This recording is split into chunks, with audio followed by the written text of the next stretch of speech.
Mmila wa Moloto o itsege ka dikotsi tse di tsitsibanyang mmele tse go leng gantsi di akaretsang dibese tse di tsamayang gareng ga kwa Ndebele wa Maloba le Tshwane.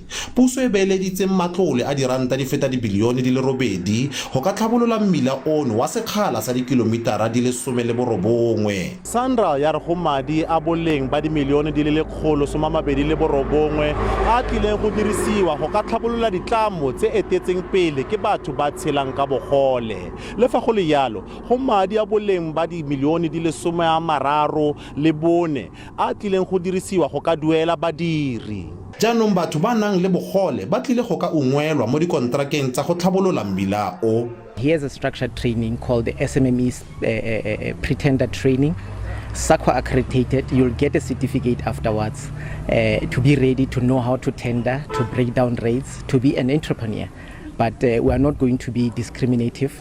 But this time we're saying we want those who are with disability to really join us in these opportunities in our projects. Batho ba nang le bogole ba ile ba sekegela tsebe boikuelo ba SANRAL ba go ikwadisa go nna le seabe mo lenaneong leno. People with disability, they were discriminated before. So then now we are so happy that SANRAL is recognizing people with disability.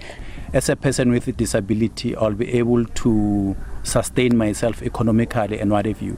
And again, I'll learn more skills. Diprojeke tsa mothale ono di tlile go thusa go tlhabolola mmila wa Moloto le go netefaletsa pabalesego ya batho ba o dirisang. Offense Stimo, SABC News, kwa Gafontein.